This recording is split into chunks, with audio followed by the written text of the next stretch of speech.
AI, artificial intelligence, machine learning. I feel like we've heard these three words and more from all different industries all year and all this time.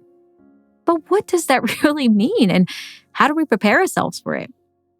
So for the next few weeks, I'm excited to explore what is really going on in AI. What are the companies in AI, and what can we do if we are not so really sure how to grow or upskill ourselves in AI? We don't want to be losing track. So I'm excited to welcome you to how we're going to sense make and understand AI for the next few weeks. You're listening to Dear Workplace by Innovators Box. I'm your host, Monica Kang, and I'm excited to have you here. Today, as we kickstart, I wanted to invite two friends to talk about this to get started. First, my friend Anne, who's going to share what it means to really make sense of AI. She's the right person because Anna is a product manager with 12 plus years of experience helping startups and Fortune 500 companies rethink AI, blockchain, and tech ethics. As the daughter of a chemist and an electrical engineer, she grew up immersed in sciences. Her passion for products and people led her to tech. As a product leader, she built her career in Microsoft, Comcast, Mercedes-Benz, and Priceland.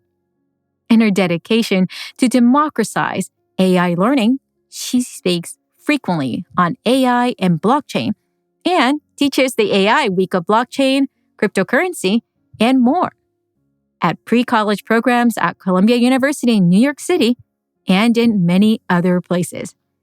So, all in all, if we want to make sense of product management, AI, blockchain, or tech ethics, she is the right person to ask. So, I invited Anne to share a little more. How do we make sense of AI and where to even start how to learn? Welcome to Dear Workplace. I'm so excited to have my friend Andy Griffin back in the show. She was our guest previously in season 1, season 2, and ready to dive into deeper conversation on all about AI. You've been very busy since we last caught up. You've been now continuing to really make AI, blockchain, and all of that more accessible, relatable. So I guess before we dive in, take a step back. How do we even make sense of this AI? It's just been everywhere suddenly and feels like it's going really fast. I would say it is going really fast, but I think it's one of those things where we're just at a moment where the technology can now support a lot of the things that we're really interested in. And that's one of the things about emerging technologies is that they seem like they're so far off for so long. For example, AI was something where it's kind of gone through its own winters. It had gone through cycles where people didn't want to fund it. And part of the things are, hey, this is really cool, but I can't really use this to help tag my friends on a social media site. I can't really use it to help me write articles for my newsletter. And now we're at this place where the technology can support things like large language models, that's specifically the type of model that is ChatGPT is based on. And people are so impressed. And I think what has really changed is that we now have AI that people can anthropomorphize, I know, a large word, a lot more, because even when it doesn't write maybe as well as you would if you were writing an article, because you know exactly kind of what you want to write, what you want to say, it's still very impressive that if you didn't really know better and you weren't really paying attention, you're like, hey, if I got this response or someone handed this in, I'd be like, okay, yeah, like a human wrote this. And I think that's the impressive part, because before, a lot of this was, hey, I'm going to recommend you this Amazon shoe that's going to follow you around for the rest of your life. And now it's, oh, wow, wait, it can actually make recommendations. It can write requirements documents, and it makes people really excited. Those are really great examples and very resonating, thinking about how many of our relationship with AI has changed in the past few years. On the macro scale, tell me what are the things that you are most worried about and most excited about where AI trend is heading? Yeah, I think where I am concerned about is people using AI in ways where I would say you could do this, but there are a lot of like privacy concerns, because there's a lot of things, especially with these type of GPTs, like these large language models, where because it seems so human, you have this ability for people to maybe trust them. Like one of the things that is coming up now, and not all these are even based on large language models, are these AIs that are kind of like dating AI companions. And I actually talked about this with Rolling Stone back in May, where people trust these AI companions to say things to it because they are pretending to be in a relationship with this virtual companion that they maybe wouldn't tell anybody else. And like, what happens when all of that information gets put in one place and you realize like how bad the dating apps are with selling data? What happens when your AI companion sells your deepest secrets, where you might tell them, oh, I'm going out for surgery for this or that, and like who is able to buy or sell that data? So things like that, where I'm concerned about the privacy. And you're even seeing in ChatGPT, sometimes people actually having their resume with their email, phone number found via like very simple prompting. So if you know what you're doing, you're able to do that. And obviously over time, there will be some of these privacy concerns that are addressed that are kind of more of a bug than a feature. But in terms of data is just as valuable as ever, especially as these language models do need a ton of data to train on. So it does raise the question of the buying and selling of data. That's still going to be a thing. And as these machines become more integrated into things that we trust, what happens there? And so those are the things that keep me up at night about where AI is going. But there's also so much to be excited about as well. Tell me a little bit more of the things you are excited about as well. One of the things I'm most excited about where things are right now is where it's giving me the freedom to focus more on the things that are like high leverage and really matter. As a product professional, one of the big things about my job is strategy, but there's a lot of other tasks that need to happen. Like we need to write requirements documents. We need to be able to maybe say like, hey, we're going to work with engineering to improve a process. And those are all very important things. But if we aren't really doing a lot of the work on the strategy, then that's going to be an issue. You always want to make sure that you have a strategy behind what you're going to build, what you're going to invest resources in, what you're going to invest time in. And I think leveraging AI in the right ways can help you, whether it's like helping you figure out how do I best decide what is the research path to help me build my strategy? Can I do an outline for the strategy document? Not like figuring out what the strategy is going to be, but like save me time in terms of how do I effectively communicate my strategy? And then other things, but it's always like this balance again of making sure you don't put proprietary information into like a GPT. But I like the ways in which it does free up time, especially if when I was running a coaching business a couple of years ago, one of the things is they're like, okay, a really important part of marketing is your newsletter. And sometimes at the end of the day, I would be exhausted and I would get to writing my newsletter and I would just be like, my brain is completely blank because I used all my brain cells for my day job, for everything else. And I think, oh, wow, like now I could use ChatGPT and say like, hey, give me ideas, give me inspiration.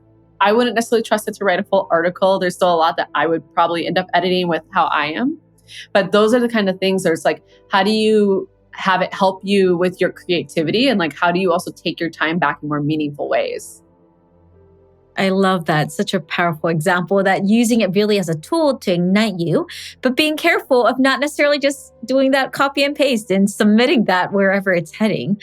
Tell me also, what are some common misconceptions you're seeing about AI from the public that you are also worried about? One of the things that some people don't really understand is they think that where we are now is that we have some sort of general artificial intelligence. That is not the case. We're not to that point. So sometimes people overestimate everything that AI can do. And we've seen that especially a lot with like copywriters. Yes, there's things where I'm like, maybe I'd be like, I'm tired at the end of the day. I don't really want to hire a copywriter for my side business. So maybe some of those people are going to have maybe less work. But in terms of like, hey, this person has a day job. In the beginning, when ChatGPT first started getting popular, some of my copywriter friends said like, hey, I'm having people at work saying like, oh, we don't need this person to write this. We can have ChatGPT write it. And for how specific their industry was and their specific industry knowledge and understanding the audience, it was just something where it's like, yeah, ChatGPT might get you so far, but like for the type of business that you are in, I would be very reluctant to just say, yes, ChatGPT can just feel free to go do it. And the other thing that concerns me about it is a lot of people are actually not very good writers and don't read a lot to really also have the discernment of what good writing is and what bad writing is. And so you can have someone who's like, great, I don't need that copywriter in my business. I'm going to use ChatGPT. And then it's like, okay, how is that working out in terms of your conversion rates, your open rates? What is that really doing to your funnel, whether it's your marketing funnel, your e-commerce funnel? And those are all things where you can refine them. But at the end of the day, we're really not at a place where those are 100% replaceable, but people have that misconception and then sometimes try to. And then there have been scenarios where people actually were hired back because they realized, oh, wait, even with ChatGPT, I have no idea what I'm doing. It makes me think of the scene, how, as you pointed out, like we thought we were losing some of these jobs, but actually, no, we need them even more because they actually know and can vet the information from ChatGPT because they actually know what they're doing. But you raised also a really big macro question, which is ethics and trust and copyrights. We've kind of already seen a swing of different conversations. New York Times suing OpenAI, authors and creatives saying that that's not fair. There's like publishing and copyrights all over the place. So are there like new questions and trends we should be on the lookout for? Because I feel like we're just opening the Pandora box now. Absolutely. And this has been discussion. You mentioned the New York Times article where I think ChatGPT or OpenAI offered as low as like $1 million for like a copyright license, which is in the scale of money today. I mean, I wish I had $1 million, but I just mean the scale of corporation money. That's like a $20 bill for a corporation, right? And so that's the thing where I think this year, especially, we're going to be seeing a lot more conversations around copyright and where that specifically goes. And I think this is ultimately going to be a bit of a battle ultimately with the different parties, like the different organizations and Capitol Hill. And it's going to be kind of who can out lobby who, because we really do need independent journalism that is like well done, that has like human editors. And we're also seeing this rise of misinformation and disinformation, especially around elections. We're in an election year. And think about like, if you just had ChatGPT as is, be your editor. In the middle of an election year, mind you, it's learned from the internet. So it's also learned from all the misinformation and disinformation, but not necessarily in a way that was designed to train it how to identify it and avoid it. So we really do need that. So it's like, we don't want this to be another thing that chips away at their business. They've been struggling for the last like 10 to 20 years. And I think it's going to be this thing of, we're going to probably see in the next few years what this means for the future of media, journalism, and even thinking about like when we get to a place where the technology can support this even for video better. I mean, it does video now, but imagine it can do the whole show like pretty accurately. We're not there yet, but just thinking about like, this is so important. And also I want to touch on what this means for the actors, right? They were at this tentative agreement. For those of you who aren't aware, the actors have been on strike since I think the spring or summer. The writers were on strike. They reached an agreement. But one of the major sticking points in terms of the actors and their union is actually like not being scanned to be used as AI in perpetuity. So you can't just use your image and likeness forever and ever. And that's been a big sticking point. And even this tentative deal still has things in there. And it also brings questions like to the art of acting and what does that really mean? And I think it's like, if some of these professions lose that battle, I don't think it's going to go away completely, but you're going to see a shrinking. And I think this year we're going to see a lot more of that in the news, in conversation, and a lot more people saying like, hey, I don't care if all the actors are fake, but also you're going to see things of people who are like, no, I feel very strongly about this. Well, I'm sure, especially when that comes to their own jobs, they will not say that answer very much. And speaking of which, I'm curious, we've already seen a wave of new jobs, new skills needed as technology has been integrated even more and more throughout our times and works and everything and changing how we work. With AI, I'm feeling like there's going to be even more new jobs and different types of skills that we're going to need and talents, whether they are directly in AI or any work they do. So I'm curious what you're seeing and how hence leaders and innovators can upskill themselves or maybe freshen up their resume in a different way because there's going to be new jobs out in the market. Yeah. So I think it's really interesting because there are going to be new jobs, but where they are and what they are might be very different. So it may not be, hey, there's lots of new jobs in Netflix. I know Netflix for a while has very famously went viral on social media for hiring a very well-paid prompt engineer.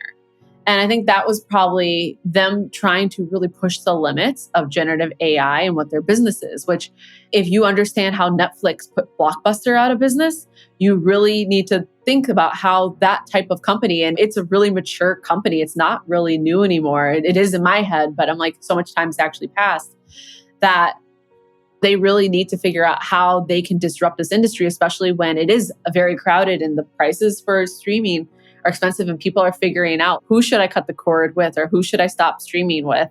And so where I'm seeing the types of jobs where people are talking about this is like self-driving cars, maybe like taxi drivers that might need less of those if we have like some sort of critical mass of self-driving cars on the road. We're not quite there yet. Obviously, there's a lot in the news around certain automakers with autopilot for like some really bad accidents that have happened. And obviously, we don't want people getting harmed or hurt, those people's families, loved ones. But there might be like, hey, who is actually monitoring that the fleets are doing what they're saying they're going to do? It's great to have all these fail safes in place, but there should really be a human intervention to be able to say, that car seems like it's doing something funny. I should stop it. So instead of like a Uber driver where you're like, hey, the Uber driver is taking me someplace it doesn't seem like it should. What if the self-driving car starts taking you someplace it should? It's maybe like a different intention, but it's also still very scary if you're the one in the car. And I'm like, is the car hacked? Is somebody, let's think about, it was like very dark, but like human trafficking. Like could human traffickers start like hacking these self-driving cars and be like, oh, well, I saw a woman get in. I think I can figure out what vehicle this is by the plate. There's so many things where we just have to be very thoughtful in terms of things that we don't have anymore. How do we also have that human intervention? Because even now, we have all sorts of AI that's been used in medical technology for a while to help us better identify tumors, heart problems, those sort of things. But even that is always used in combination with a medical professional. So it's not just like, oh, great, the AI said you need open heart surgery. Here we go. It's really like, okay, great. A medical professional is going to look at it as well and be able to say like, actually, I don't think that's anything. We're going to check back in this amount of time. And so I think about that for the future of what are the things where it's going to look very different. It might not be a job that exists today, but it is something we really need to find. Where are the other places where we're really going to be thoughtful in terms of the human intervention?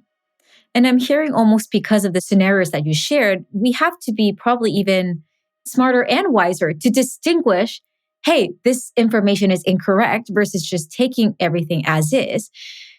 Do you think maybe that could be a good thing? Like it's going to push us to say you need to actually make sure you really cross-check all the information and not just rely simply what's been provided. I think that is one of the dangers though, because I think a lot of people don't read. One of my favorite April Fool's jokes, and I actually don't care for April Fool's jokes, but I think this one is really well done. Every year on April Fool's, NPR posts an article on social media that says, less people are reading. That's the headline. If you open the article, it actually talks about how people actually don't click into links to read.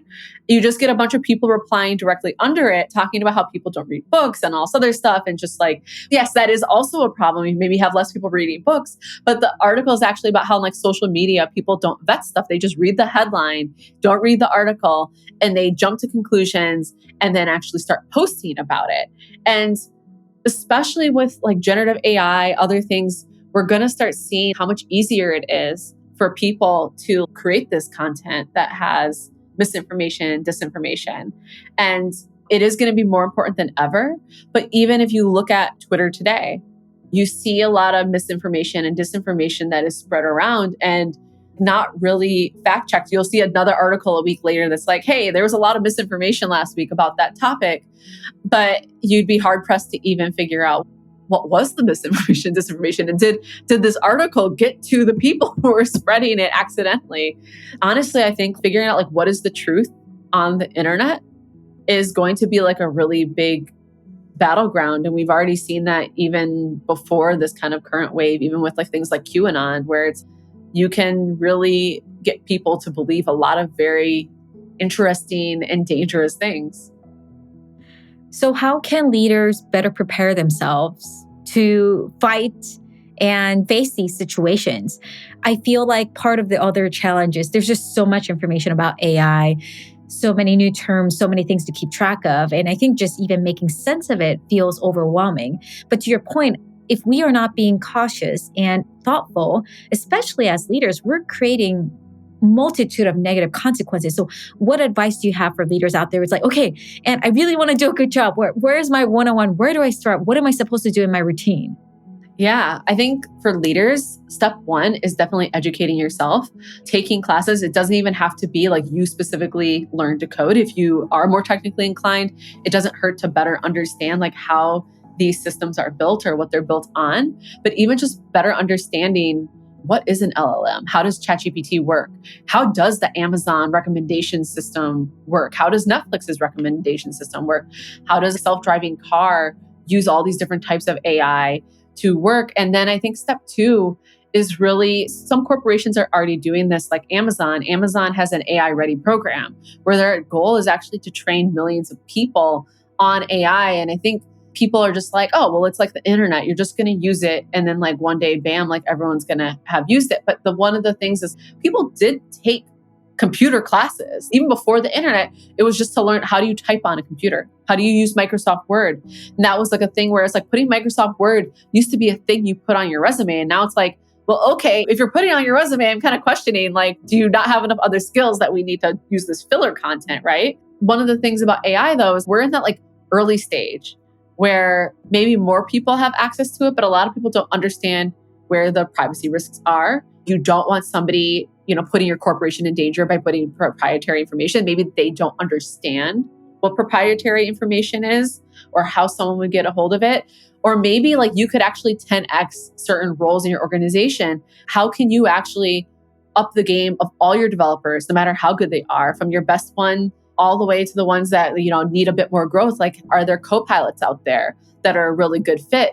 So there's a lot for you, I think, to actually train. And even though it might seem obvious, because we've all been using computers, we've all been even using AI without even realizing it, even when we just click, yes, that's me in the Facebook photo. It's something where there's just so much going on in the future and it's developing so quickly. And I think that's really where people need to think along the lines of, if I were a futurist, what would I want to prepare this organization for? So important. Tell me a little bit more about diversity in tech as well, because as everything and all of this is happening, that is also becoming a concern of how do we make sure everyone has equal access, because it's still not true. Yeah, I think one of the things that is an issue is that since 2020, we've obviously seen that technology gap. And I don't think it's closed. It was really just more obvious because all of a sudden everyone was on Zoom school and not everyone had high speed internet. I live in New York City and they had a bunch of students who they said just disappeared. They didn't show up in Zoom classes.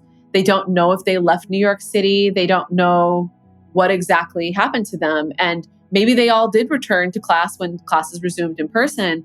Maybe they just moved away. But like, we also don't know who kind of actually fell out of the system. And when you think about these people just like never showed up online, and some of that may be other circumstances, but some of it may have been they didn't have internet access. And when you think about all of our AI is really dependent on having that internet access, you realize how big that gap is. And you even think about the students where their parents can afford a GPT subscription. They're like, hey, don't cheat, but like leverage GPT to help you write your outlines.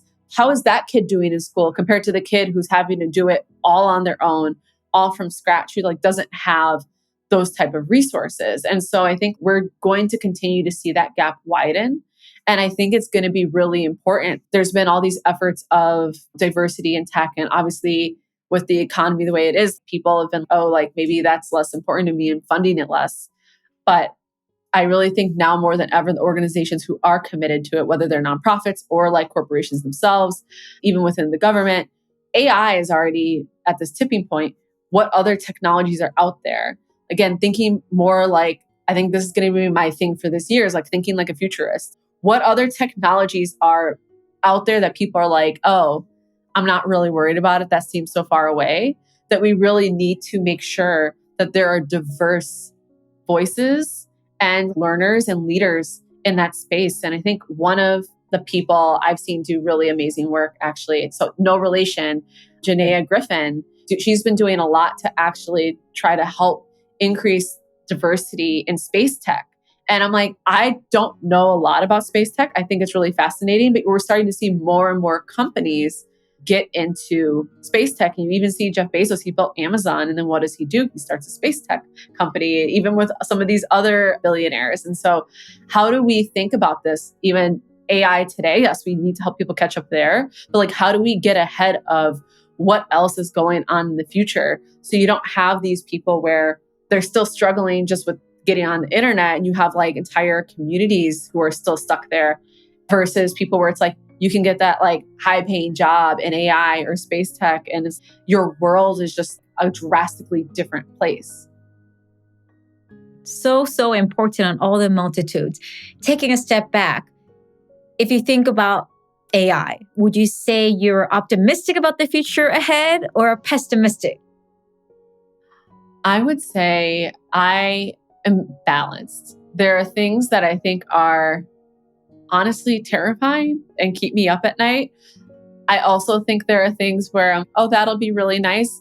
I would say it's like, oh, well, it's trade-offs, but not necessarily, because some of those other things in AI, like I think one of the headlines from last year was the Department of Defense considering, do we use AI that can make decisions on whether or not it can kill? And that's one of those things where that opens a lot of questions, and that is really scary. And I think people could say, well, okay, well, if other countries are doing that, do you want to be the country that doesn't have it? There's a lot there, but that's the thing where that type of thing doesn't make me sleep better at night. But there's also so many things where if we can use it to, again, like free up our time, be able to spend more time with like what matters. And in a way that also like there's a lot, I think economically we have to assume, right? Or it's like assuming like there are still many well-paying jobs. Then I'm like, I think that's really nice, where it's like being able to say, hey, I have bandwidth to actually spend it on what really matters in this life. Very true. We covered a lot of different grounds. Anything that we haven't covered that you want to leave a last wisdom to our audience about AI and how they learn about AI? Yeah, I would say you want to learn about AI. I would even just start by watching, caveat this, where obviously you want to vet maybe things on the internet, make sure what you're reading or watching is legitimate information, but even just starting, explain AI to me like in 5 videos on YouTube, or like find articles that are for people who are, even if you're like not super technical, find resources that are for people who are maybe like less technical. There are some like great books out there as well, but I would just say like, if you're like, hey, I just want to have a starting point, you don't have to feel like you have to really understand everything to start. I think the most important thing is that you start from somewhere. So when you start hearing these things in the media about like, oh yeah, AI is going to do this, AI is going to do that, you understand what is more realistic and what to question versus what might sound like people are trying to sell you into this idea because a company wants regulatory support for it. Got to look out for those marketing funnels that looks very flashy, but maybe not for the right reason. And thank you so much for joining us on today's show. We absolutely also recommend Anne's resources. We'll check base so that way we have those aggregated in the blog that you'll see later. But Anne, thank you so much for taking a moment to join our show and sharing all about AI. Thank you so much. Thanks for having me. Okay, I'm definitely going to be looking into all the links and resources that Anna shared. And so I hope you will too. We're going to put those in the show notes, as I mentioned, so please take a moment to check that out. But in the meantime, you're probably also wondering, well, geez, I still don't really necessarily have a job or my work related to AI. So how can I learn how to relate to AI differently still as a starting point? It's the very question that's been on my mind too. And the reason why it's great for us to have my next friend, Andrew Ngui, to speak about this. Andrew is a visionary systems builder and a strategic thinker. As he works in technology, government, community leadership, he has constantly been able to rethink about how we see new ways to bring people and organizations to work better together. As an innovation catalyst, he engineers solutions to champion inclusivity, unity, and collaborations across silos, and has a proven track record of catalyzing human-centered movements and spur innovation, bridge gaps, and complex ecosystem. It's the very reason why I was inspired when I saw his speech in Korea many years ago when we were speaking at a leadership conference, and hence collaborated often with him throughout the pandemic and how we relate to system thinkings and many different community bridging. No wonder he has worked at MITI before and served different communities now through his city innovation work in Kansas City. So, let's dive in and ask Andrew what he thinks about AI and what we can do as we're learning about AI. Welcome to Dear Workplace by Innovators Box. I'm Monica King, and I'm so excited to have my friend Andrew Ngui again on the show. He was a guest in our previous seasons, but today we're going to dive all in about AI. And Andrew, especially the angle I'm curious to hear your perspective is because AI is literally everywhere. How do we even make sense of it? You've been attending a lot of conferences, and as somebody who's been always in technology and innovation, what's honestly been the most fun and effective way to stay in touch with AI and actually learn about AI? Thanks, Monica, for having me. So everything I shared today is personal and not related to my work. Really, the best way to think about it is go according to your areas of interest and then also go according to your areas of focus. That's so key. So in your areas of interest, what's on top of mind lately? Yes, there actually is a lot. So, in terms of the work that I'm working in transforming cities, there are so many areas that we can start to even think about. The first I would start to think about is all the public facing aspects of work. How can we deliver better services? How can we do a lot of different things to be more efficient? And so that's really at the start of it. Then we start looking into AI enablement that is not necessarily interacting directly with people. And so then we begin to get into more complex areas. Thank you for breaking that down. I feel like there's just so much to learn and so many places to start. Taking a step back, what's been your relationship with AI in general? And how has these recent events changed or perhaps influenced in how you think about AI differently? Yeah, thinking back to what I wanted to do when I was attending an MIT short program, I'm actually seeing that come to reality right now, right? The ability to predict, the ability to tell you about things that you don't even necessarily have to think about, and it reminds you in advance. Mm-hmm. And so I'm living that right now. That's been 10 years ago since I went to that program. But that's really what I wanted to see happen. And so I'm so excited to be living that. Are there common misconceptions you're seeing about AI that you are worried about as well? Yeah. And I'll just touch briefly about the other part. What's exciting now, generative AI has transformed the landscape of what people think about artificial intelligence. And what does Gen AI mean for you? Absolutely. So basically, so let me put it this way. And this was shared with me at the MIT conference a while back. Before, humans needed to learn how to speak computer. Now, computers have learned how to speak human. Right? Wow. And so generative AI, you look at the large language models, popularized obviously by ChatGPT and OpenAI, they're now able to articulate what is important to us in a language, in a way, in a manner by which we understand and actually even more so derive value from. Hmm. So, what are the misconceptions? You said both things, you implied the exciting things, but also things that you're worried about. Yeah. Yeah. So the misconceptions I would say are assuming that generative AI knows how to think, but really it's not necessarily about thinking, but it's inference. It's about computational modeling of what we assume to be learning and what we assume to be intelligence. So I think just because you get something that seems like a response that is somewhat close to a thoughtful or meaningful response by a computer, suddenly we think that, oh, the generative AI model is more human like. Could you share an example? Yeah. So, for example, if I said, and this in my last role, this is what I did. I said, hey, ChatGPT, can you generate for me a list of items in terms of how we can improve the startup ecosystem? And it Hmm. came up with an entire list of all the things that I was actually working on. Wow. Right. And then you suddenly was like, oh, oh.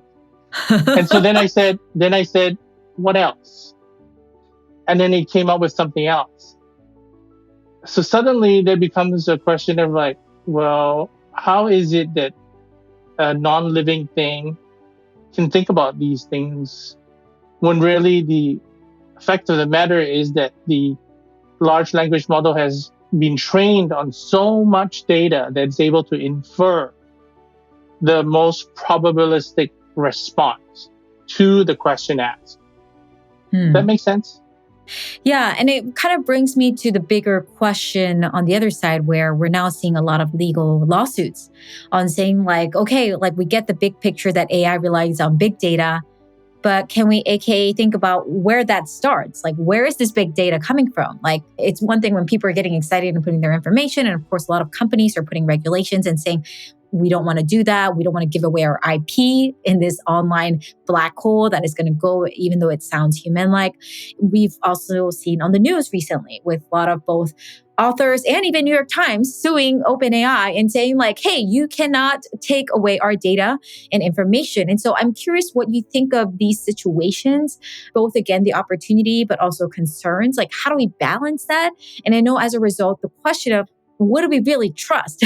How can we trust AI? And like, what's the instinct and how we build that relationship that's actually empowering? Yeah. So there are a number of different points that you brought up there. I'll start with the first one. And the first one's on copyright. So the way I think about this is very simple and perhaps in some ways simplistic. If you publish something on the internet, you should assume that there's some level of permanence to that. If either a human or a robot can read part of it, you should assume by default that it can and will be used. I'm not going to go into whether all these different lawsuits have merit or not, but at the heart of it is assume that anything you put out on the internet can and will be used. And Mm. it will probably be used in multiple ways, shapes, or forms. And in some cases, in ways that we may not necessarily even expect or realize is possible. And I feel that's scary. There are many components to it, I think, especially for the arts industry, even like just how AI generated artwork, illustrators not being paid for their artwork or seeing their art stolen and printed somewhere else, or authors saying that, like, hey, how is the AI able to like write about the stories? Because they like copy the entire IP of that book. And that feels a little different than simply me writing something on social media that like I know it's going online. Yeah. So you asked the question about intellectual property. How might, artists and For people in the creatives, creative especially. field. Yeah, exactly. So then actually that's an interesting story because I do have a friend whose work was actually infringed on by another person in a different country. And they did a number of different things to change it, but not necessarily transform that work. And Hmm. so as a result of that, this friend of mine launched a platform that is dedicated specifically to work that it has an original human creator. And of course, we've also seen that any sort of AI generated work cannot be copyrighted, at least for now. The other part, just speaking from a creative perspective, has also been the rise of AI poisoning. I don't know if that's a term that you've actually heard of. So the concept that, in an original piece of work, you can actually embed a watermark, a digital watermark that poisons the art piece so that it's not AI readable. Oh. Right. Yeah. So how do you that's do that? That sounds really cool. Absolutely. So you can just look it up, AI poisoning, if I Okay. remember, if that's the correct term.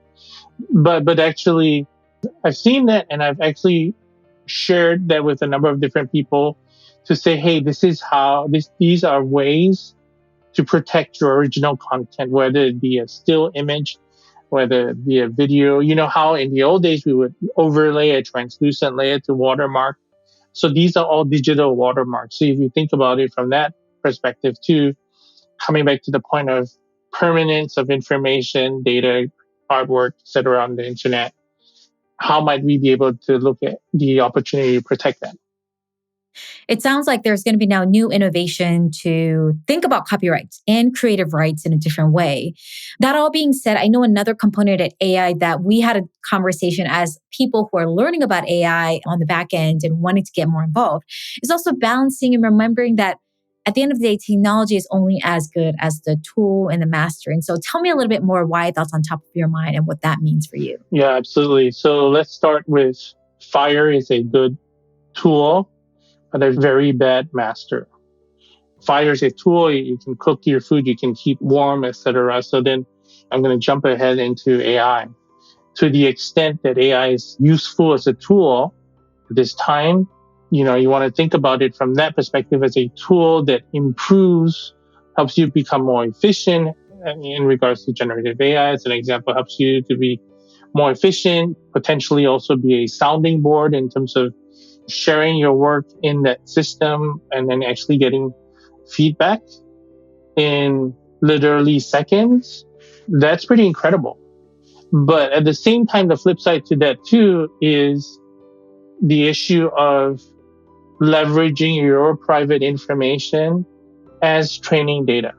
For example, right now, OpenAI's tool, unless you are accessing it through its API and you're not in a particular incognito mode, all the information that you share can and will be used for themselves.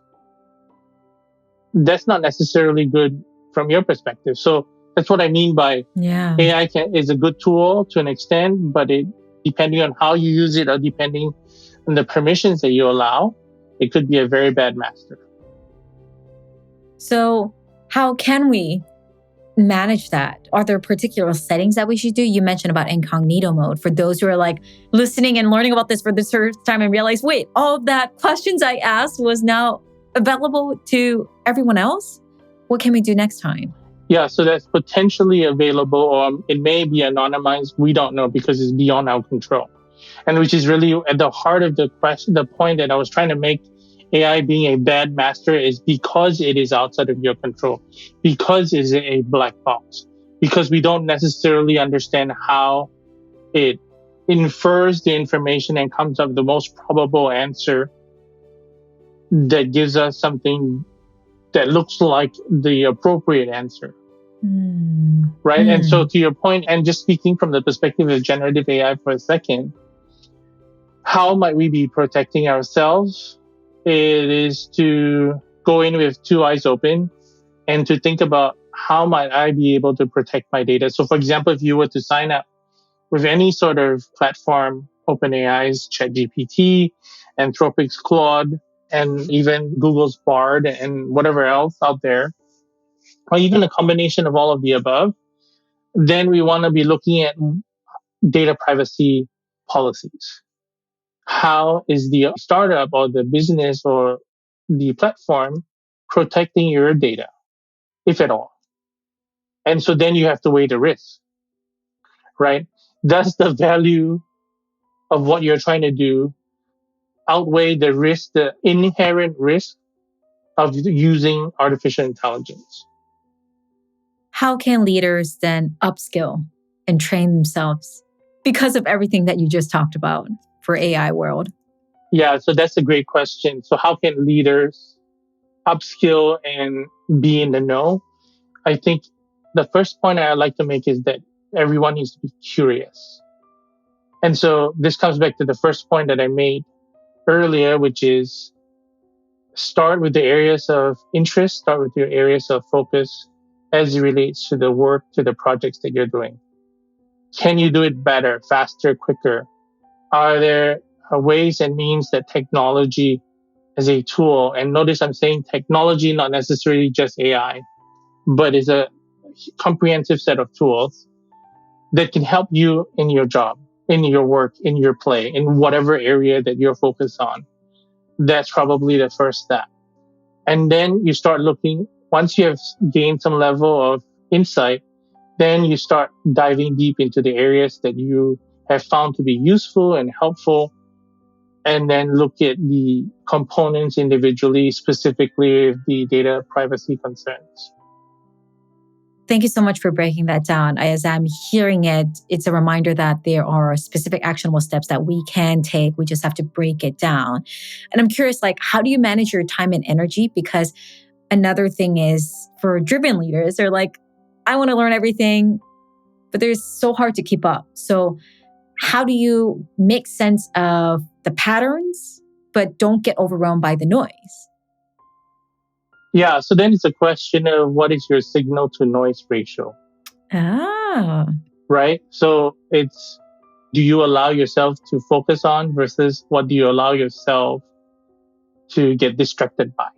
but what if I don't know? What if I don't know because AI feels so foreign and I'm learning about all of this? Like everything feels like a pattern. How do I figure out? I think really at the heart of it, you have to go back to what are your areas of passion, your I areas of see. interest, areas of focus, and to actually be disciplined about it. And so Mm. that is going to be the hardest part to have, to be able to implement self-discipline and to practice that self-discipline in those areas, because otherwise it could be very broad. Are there also skills that we should be needing more? Oh, yes, absolutely. Skills in the age of artificial intelligence. The core skill that I think you would need in the age of artificial intelligence is sense making. And what does that mean specifically? It means, does this particular thing or does this particular work make sense? In the age of AI, the response that AI generates is for the most part black and white. There's very little gray area. But then if you look at the work product that humans generate, there is a significantly larger amount of gray area comparative to a generated response, in this case by generative AI. And so that increases the level of subjectivity to interpretation to some greater level of inference and understanding. And it provides color to a variety of the work that you do and the responses by which you give, and to the further extent, the work product that you create. Could be a physical or digital product, whatever it is. How has AI saved you time and changed the way how you work currently? I think for me personally, there has been a lot of opportunities to improve upon the level of work that I've achieved, right? Like you can start at first drafts, but you can also look at getting feedback in the work that you do. For example, just saying generative AI as an example, how might I improve this and make it a world class XYZ, whatever that. Mm, mm. So, having had this conversation about all the different aspects of AI, would you say you're an optimist or a pessimist about where AI is heading overall? I think I would, to use a stock market term, I would say I'm very relatively bullish on it. It's not helpful to close your eyes and pretend that it doesn't exist, right? Even if you're not using it, you should be aware of it. You should be aware of it because it is all around us. What we call, in so many ways, called artificial intelligence now has existed for a long time. Only now is the term AI becoming more popular, but the stuff that Google is doing and everybody else in the tech world has existed for a very long time. It's just the rapid increase in the popularity because of the generative AI component that has, I guess, put it in the spotlight. And so I would say at least be aware of it, at least understand both the pros and cons, understand the concepts behind it, especially for leaders who are concerned. I would say start exploring. So, and then I'll draw it back to what do children do? The job of a child is to play because in the playing, they're learning, they're failing, they're growing. And so think about the work a few years ago, IoT, Internet of Things was a big deal. Yes. Oh, yes, I And remember that. right. And so then there was a playground of IoT. So now we're in the age of artificial intelligence. We should think about it as an experimental playground. It's the same thing. It's not any different. It's just a different tool for life, for the benefit, and obviously don't be evil. So. Love that. Love it. Well, thank you so much, Andrew, for sharing these insights. Any final words of wisdom about AI as leaders are diving into it more? Yeah, final word about artificial intelligence. I'll just say what Nike says, just do it. There we go. So folks, just do it. Dive into it. We will continue our conversation with AI. Thank you, Andrew. You'll get a chance to learn about and how to reach him later in the notes. And we'll see you soon again. Thank you. Wow. I feel, having now heard Anne and Andrew, a little bit more prepared and maybe perhaps not as overwhelmed to know that I can start with where I am today. AI still is maybe perhaps the beginning, and we're still about to see more and more changes in the next few months and years to come. So it's probably more important that we remain curious and inquisitive in how we want to show up. Still, you might be wondering, what are the type of jobs and companies people are making with AI? And next week, I'm excited to give you that answer. I'm going to invite a friend who is using AI, perhaps in an industry that you haven't thought of, skincare. Tune in next week, and you'll get a chance to learn more what that's all about. Have a great week, and I'll see you next week. This is your host, Monica Kang at Dear Workplace by Innovators Box.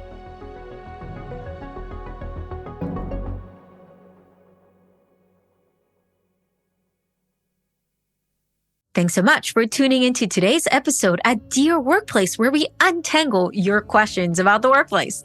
I hope you enjoyed today's conversation. Please send us your questions, feedback, suggestions at info@innovatorsbox.com or dearworkplace.com, because we want to know how to continue to dive deeper in navigating those questions with you. This show, of course, is possible thanks to the amazing podcast team at Innovators Box Studios that I want to do a little shout out. Audio engineering and producing by Sam Blamerd. Audio engineering and assistance by Ravi Ladd. Website and marketing support by Cree Pandey. Graphic support by Leah Orsini. Christine Eribal. Original music by Innovators Box Studios.